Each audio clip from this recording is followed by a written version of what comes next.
My name is Joe Peroni, and this is the Rise Above Project. And today I want to talk about demonstrating your character and demonstrating your commitment to your values and virtues, no matter what. No matter how small or insignificant the circumstances seem to be, I think it's always important to still move towards your values and virtues. I started thinking about this recently, and that's why I decided to do this show. In the last 6 months, I've been walking more often outside. The treadmill in the gym seems really boring, so I've been getting some sunshine, and I've been walking about, say, 7 o'clock in the morning in my town. I've been walking around this lake, and I'm starting to gather up more and more experiences of what that's been like. So I want to talk about that. And I want to give 2 stories to illustrate my point today.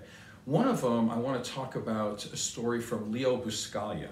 Leo Buscaglia is a great author. Here's one of his many books. He was also a great teacher and a great therapist. He's not with us anymore. I don't know what year he died, but his stories and his books are still with us, and that's a good thing. So I definitely want to talk about one of his stories. And he talks about going for a walk in his hometown. I also want to talk about a little bit more in detail about my experiences walking around town. And so one of the questions that should come up right off the bat before we get into those 2 short stories is, why is it important to live up to your values and virtues? And I think there's about 3 good reasons for that. Number one, I would say because values and virtues never change throughout your life. It's like having a North Star to always look at to know if you're on target or not and to know where you're going. A superior human being in the year 2023 is not much different than a superior human being back in ancient times. And this is if you're aiming towards values and virtues. It doesn't matter what culture you come from, and it doesn't matter what's going on in that time zone or generation or even the area of the world. If we're talking about aiming towards things like honor, integrity, courage, being kind and gentle when needed, or also having strength and power and leadership qualities when needed, all of these things are very, very important throughout all of the lifespan and the time span going back to caveman days. So again, it's very important to aim towards that. Number 2, I would say that living up to values and virtues is really 100% under your control, and that's important. When you try to live up to other standards in society, a lot of that is not under your control, and it's really not worth a whole lot of time worrying about other people and what they think. So it's best to know what your values and virtues are and how you want to live up and to show off your best character. Number 3, of course, as a personal trainer for over 30 years and as a therapist, I would say having goals is incredibly important, and it's great when people start to have goals. However, there's a couple of problems with having goals, because if you have life attainment goals, those goals tend to be temporary, and those goals tend to lead to other goals. And a lot of those goals are not under your control. So again, I think it's extremely important to have goals.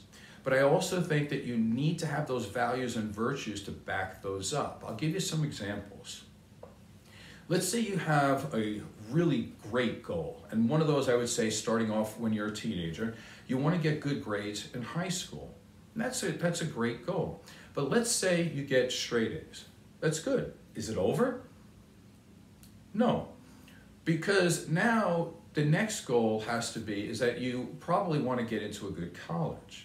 So when you get into a good college, you have another goal. Then you want to get good grades in college. Then so let's say you do that. Then you graduate. That's a good goal, so you graduate. Then the next goal is to try to get a good job. And then from there, you want to be able to be in a position to where you support yourself. And then you want to be in a position where you could support a family, maybe, if you want to have a family. Many people do. Most people do. So now you've attained all these goals. And then the next goal is, if you have kids, is that you want to see your kids prosper. You want to see your kids do really well. And maybe that happens. But a lot of these goals are going to be contingent upon other people helping you along, number one, because you're not in total control of this. And let's say you get to a point where you do have kids and your goal is to have them prosper.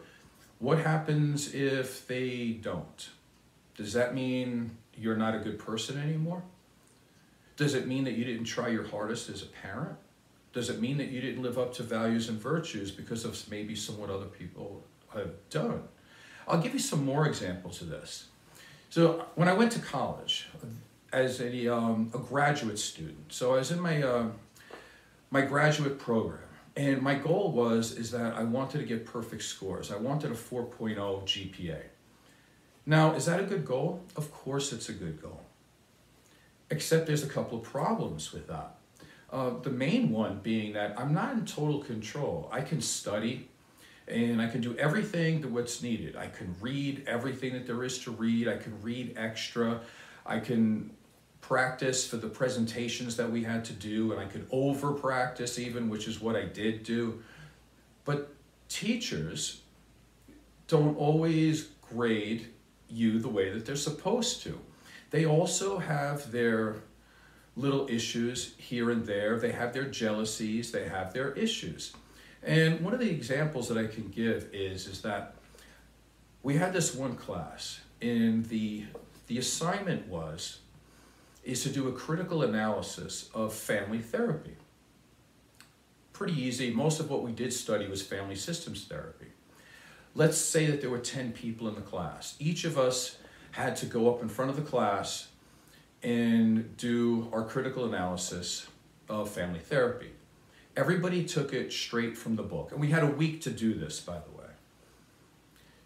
So I spent the week doing my work. I read everything that there was to read of what the assigned work was. And so I knew what everybody else was doing. They went up in front of the class and they basically just said everything that was from the book, word for word. And in the end, about doing the critical analysis of family therapy, they all said the same thing, is that more studies need to be done in order to figure out if there's any negative issues with family therapy. And they just left it at that. And student after student went up there, did their presentation, they said that. The teacher was good with it, and she barely had to do any work. That's fine. I went up there, and I actually did the work. And I had a list from 1 to 10 of all the negatives that I thought were part of family therapy. And some of the things that I said, because I'm not going to go through it all now, it kind of doesn't matter. But what I'm saying is I did everything in my power to do well. And it was my goal to get perfect scores. And I went up there, and one of the things I said was, some of the things that couples argue about are money and sex. Very important. That subject comes up all the time, both of those subjects. And I said, I don't think a husband and wife should be talking about their sex life in front of children. It doesn't make sense to me. That shouldn't be done. The other thing I said is that parents shouldn't be talking about their money problems in front of kids. It could be very traumatic. And I just said at their developmental level, they shouldn't be hearing all the trials and tribulations that parents have to go through in order to get the bills paid. I thought that should be something that's separate and kept from the kids.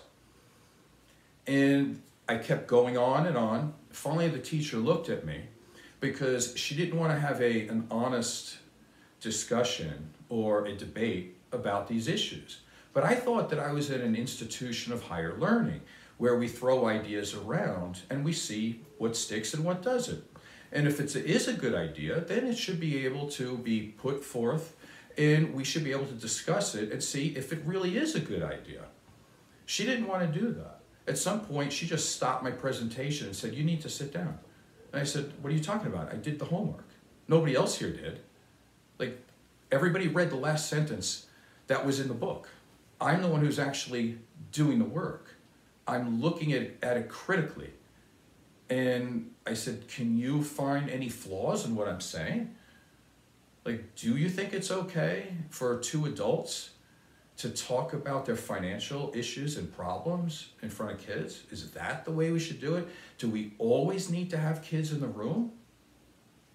It makes no sense. So she said, don't worry about it, just sit down. So I did. Lo and behold, she took a bunch of points off of my score. Everybody else got whatever they got. I don't know what they got because I didn't ask, but I'm pretty sure she had no problem with it. But when it came to me, she took off enough points that at the end of the class, which is each series of classes is 6 weeks, I didn't get an A. I got an A minus. Now, that doesn't seem to be a horrible thing, right? What's an A minus? That's not bad.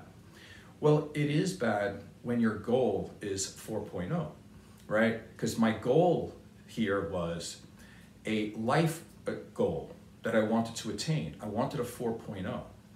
The problem with that, and this is why I'm trying to tell you this today, is that not the full goal there, it's not all my responsibility.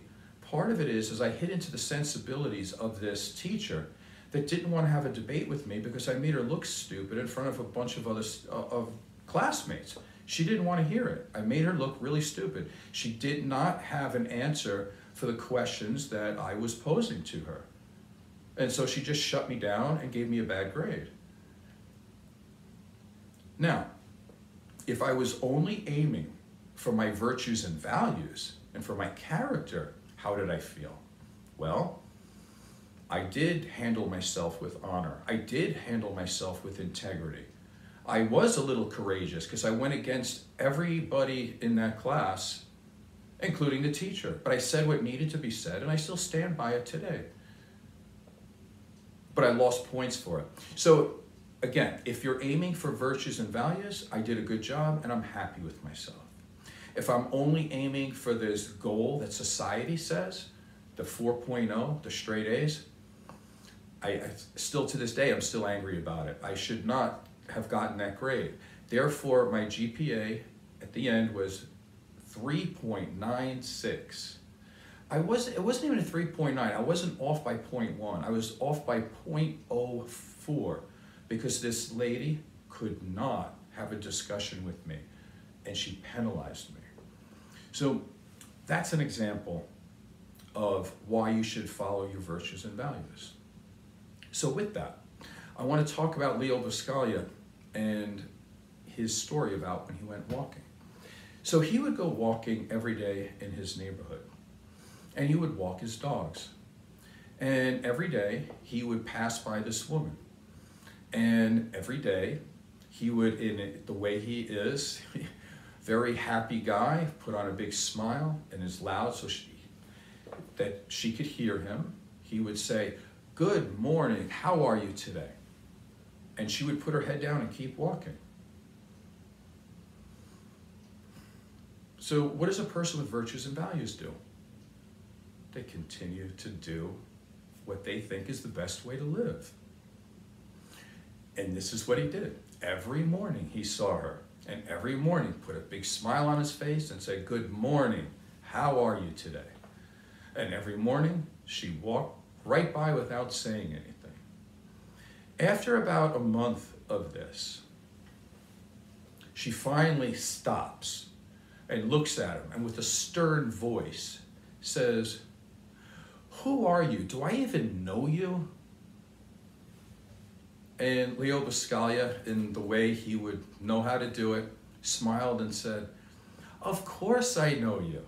I'm the guy who lives in your neighborhood, who sees you walking your dogs every day, just like I do. And I'm the guy who smiles at you and says good morning every day. That's who I am." And so she finally understood. And so him following his virtues and values made her a better person, because then after that, she did say hello. But the thing is, he could have went the other way. He could have been disappointed, and it could have made him an angry person or a bitter person or a person who just, at the very least, just shuts down and walks through his neighborhood and not saying anything to anybody. But he brightened his neighborhood. And as you can see, the title of this book is called Loving Each Other, The Challenge of Human Relationships. And I think he had it right. Again, follow your virtues and values. Don't care what other people do. If they live up to a much less standard than you, don't go down and meet them. Do your job. Just be you. And allow them the chance to move up to your standard. It's possible. They may not. You're not in control of that. So let me talk to you about what it's like to walk through my neighborhood the last 6 months. I live in a very nice neighborhood. I walk around this lake. Sometimes I walk the dog, sometimes I don't. Most of the time I'm actually by myself. I have my headphones on and I'm walking. I'm appropriately dressed and I walk. And I tend to see the same people a lot in the neighborhood.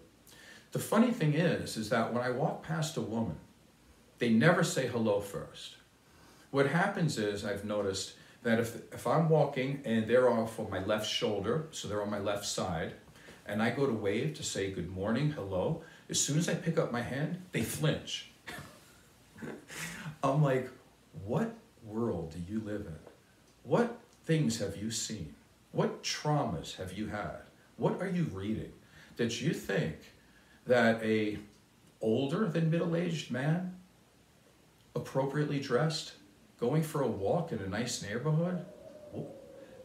I mean, I don't understand why somebody would be like that. They literally flinch. So I've learned that if I go to wave, because it's a natural reaction to say hello to people, I do it on the opposite hand now because then there's space. And they don't really flinch as much because I'm doing it on the opposite side. I give them a little bit of space. But it's a very strange way to act towards people, right? The other thing that I notice, it's when I walk past a man, they almost always do the same thing. They'll always go, give you the thumbs up. Hey man, putting in the work. You know, they'll say something like that. And I'll go, good to see you this morning. You know, it's something to that effect, something positive.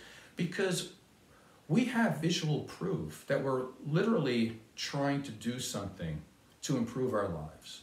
We're out there walking either for our pleasure or for our health, something to that effect. But we are out there and we're not doing anything to hurt anybody.